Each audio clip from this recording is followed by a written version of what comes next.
We begin tonight a study of the history of the church in England.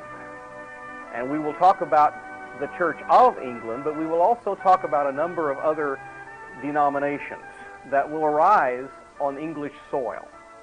Realizing that America is an English-speaking nation, it should not surprise you that most of the denominations in America have their root in England. There are very few indigenous American denominations, and we will be studying those later. But most of the Christians in the United States today are members of a denomination that began in England. And so we'll be looking at that in our study tonight and also in the next study. Now, first of all, we need to go back to just pick up a concept of England. It's an island, you know, and as such it has a very different history from the continent, a rather more independent history. Christianity came to the island of England in 597, and England was united religiously with one church before it was united politically as one nation, and that occurred in 664. During the Middle Ages, English kings always kept their distance from the popes and did not tolerate papal interference with their political domain. Oftentimes they would appoint archbishops of Canterbury, they were the highest churchmen in England, who would be sympathetic with the pope, and the result was tremendous friction between English monarchs and archbishops of Canterbury. But usually the English monarchs won out. When we come into the period of the late Middle Ages in the 14th century, England underwent a kind of pre-Reformation under John Wycliffe. John Wycliffe, a professor at Oxford University, came to the conclusion that man was saved by grace through faith and not by the sacraments of the Roman Church. He came to deny the need of a pope.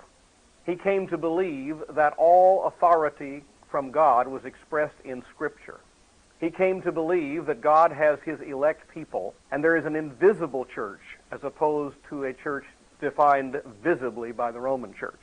In other words, the doctrines of John Wycliffe and the doctrines of Luther and Calvin later in the 16th century were essentially identical.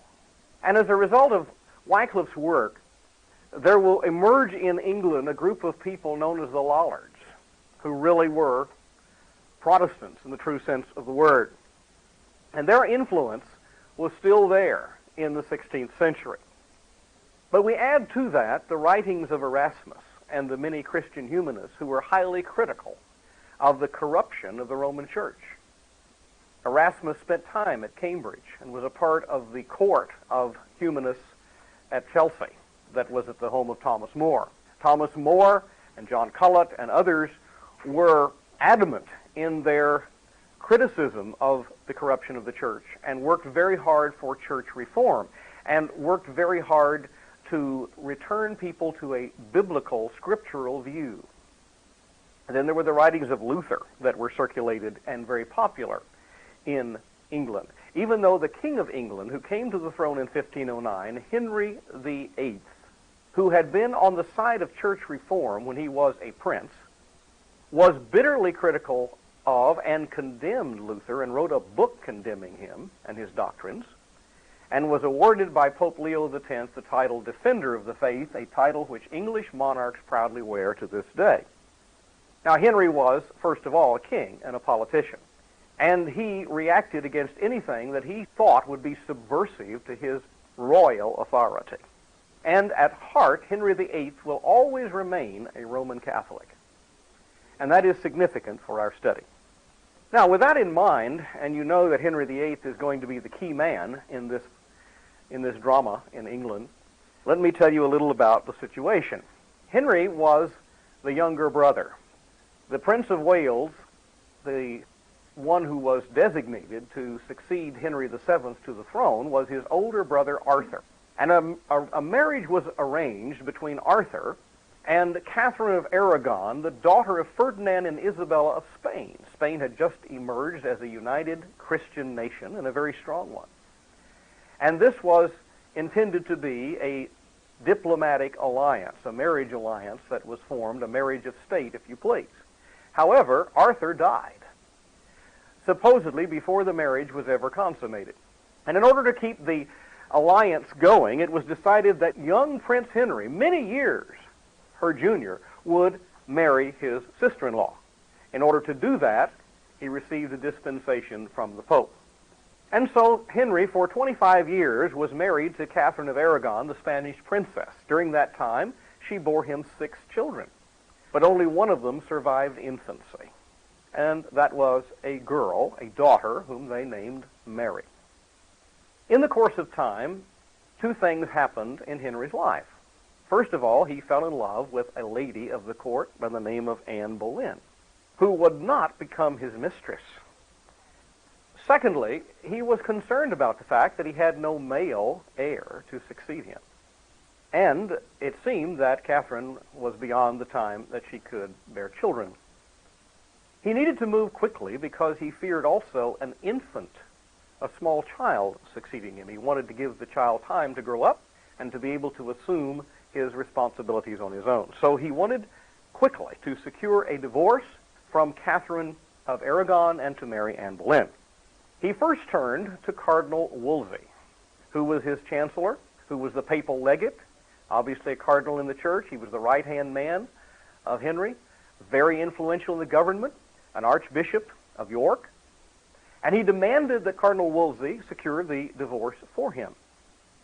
In the process, Wolsey, who was hoping that he would have a chance to be considered for Pope, did not wish to irritate the papal curia that would elect the next pope, and so he was dragging his feet.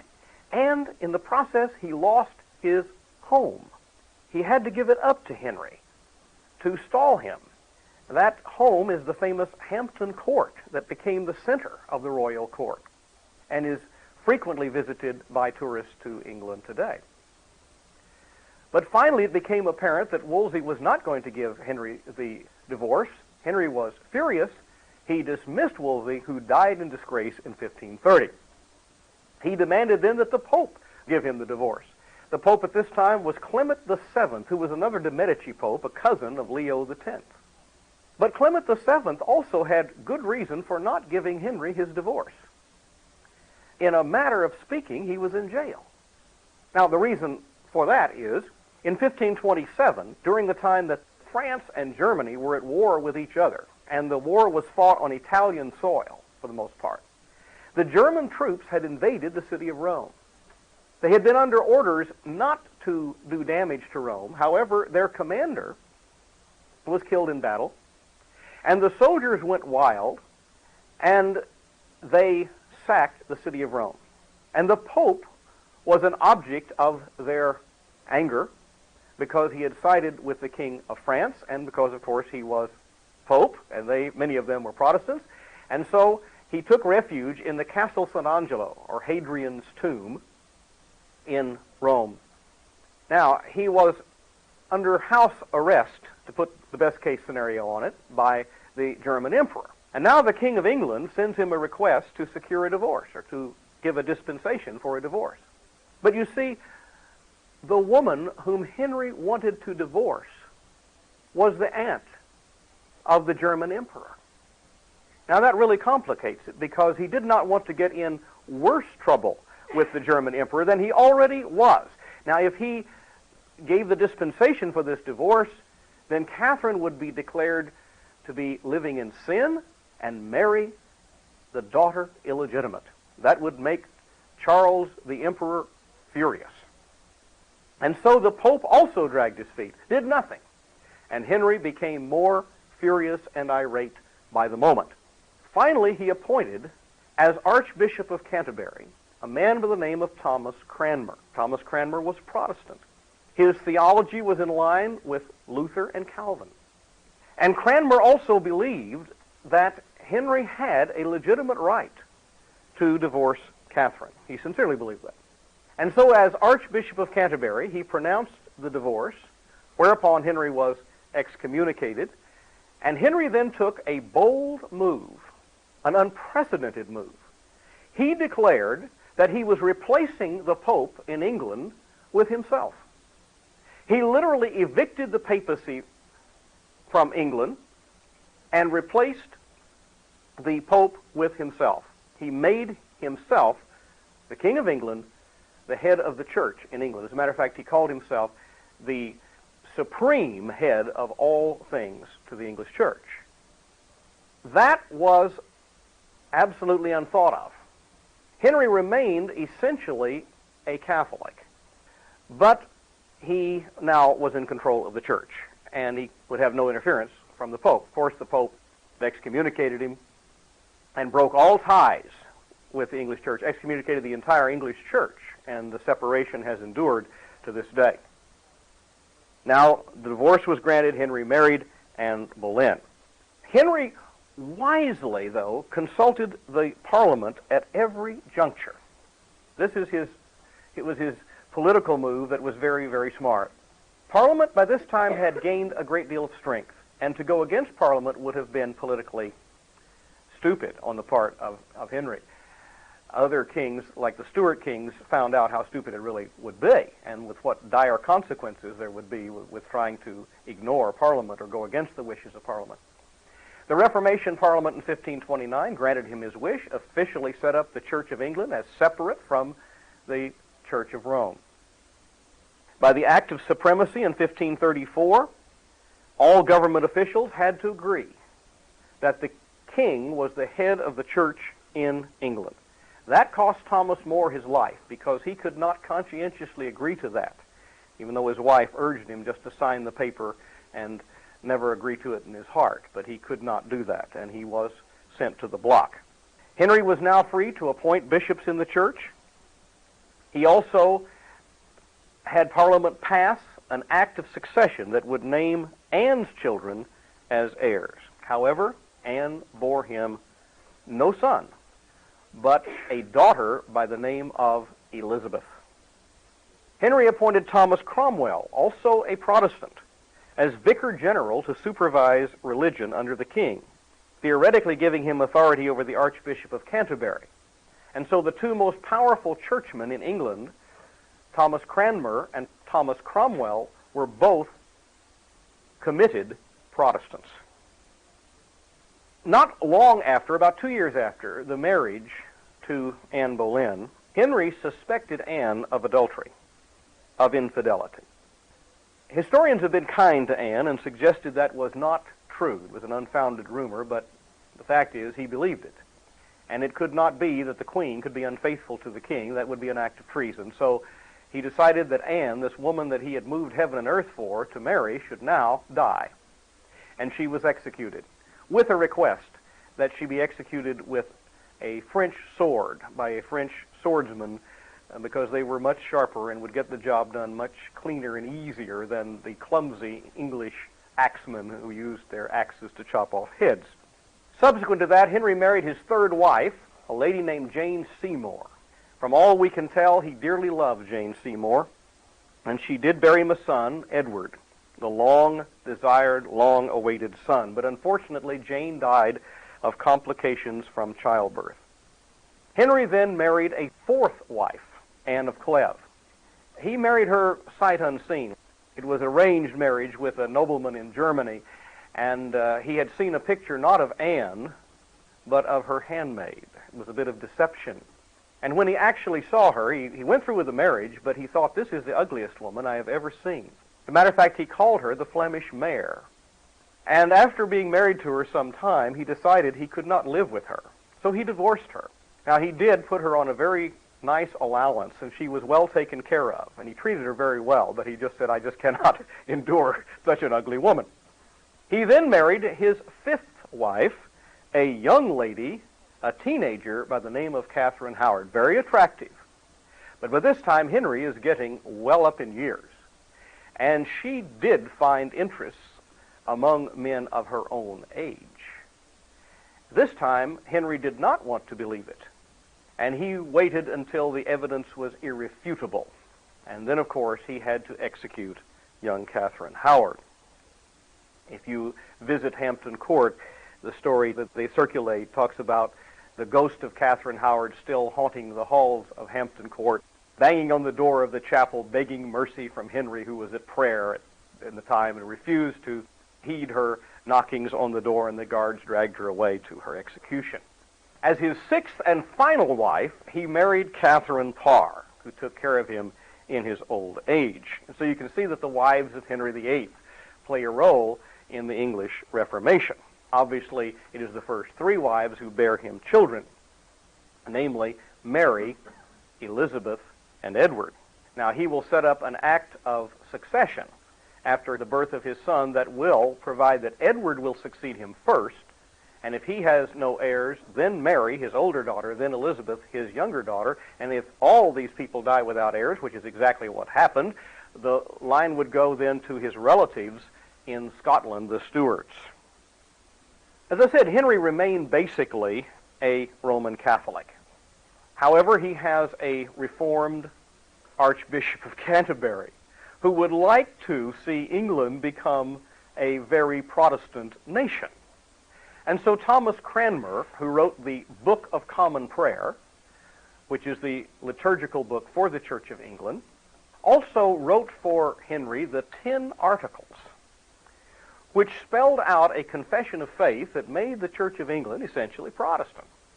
Now, Henry initially accepted the 10 Articles, and then he looked at them, and he got to thinking deep in his heart he could not really endorse the 10 Articles, because he really wasn't a Protestant at heart. So he repudiated the 10 Articles and replaced them with his 6 Articles, which really affirmed Catholic theology, with the exception of the fact that Henry is the head of the Church of England. And Cranmer reluctantly went along with it, waiting his time, hoping that an opportunity would come, which it did. Now, Henry is a little bit paradoxical, enigmatic about his views. For instance, he condemned and had William Tyndale executed in the Low Countries for printing and circulating an English Bible among the common people. And yet Henry himself authorized the setting up of Bibles in English in each church.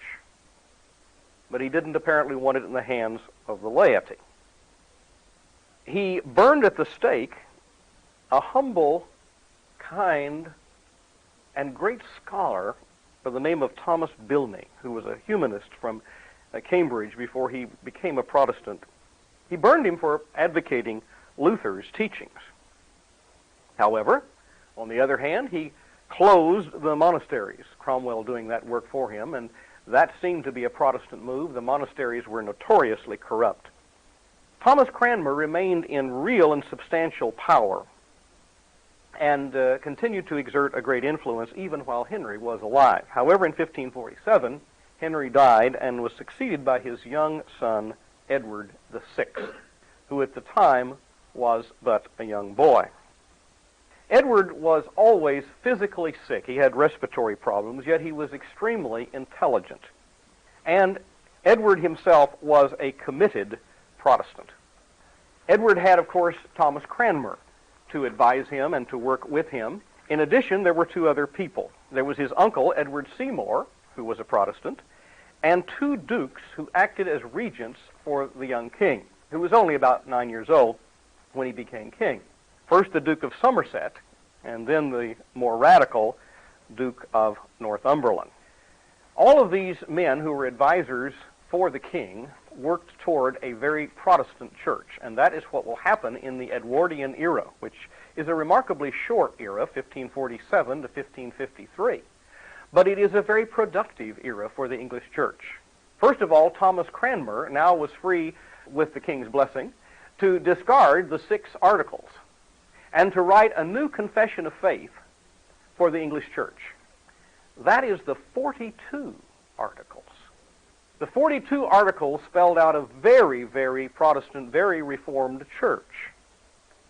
And then, of course, there was the Book of Common Prayer, which aided in a Protestant worship. Now, the Edwardian worship itself, the worship of the church, was very reverent, very dignified, and yet it moved far away from the Catholic viewpoint. Edwardian worship tended to be regulated by Scripture rather than by the tradition of the church. During the Edwardian era, reformers from the continent were made welcome in England, including Martin Bucer, who left Strasbourg at a time that there was opposition there.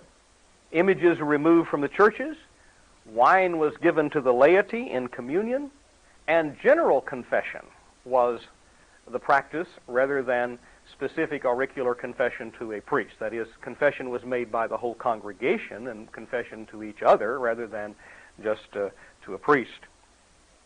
It looked as though England would be established firmly as a Protestant country, and what the Protestants were counting on would be enough time for this Reformation to take root and become English tradition. However, that was not to be the case, for young Edward died in 1553. In a desperate move to keep Mary from coming to the throne, the Duke of Northumberland arranged a marriage between his son and Lady Jane Grey, two teenagers.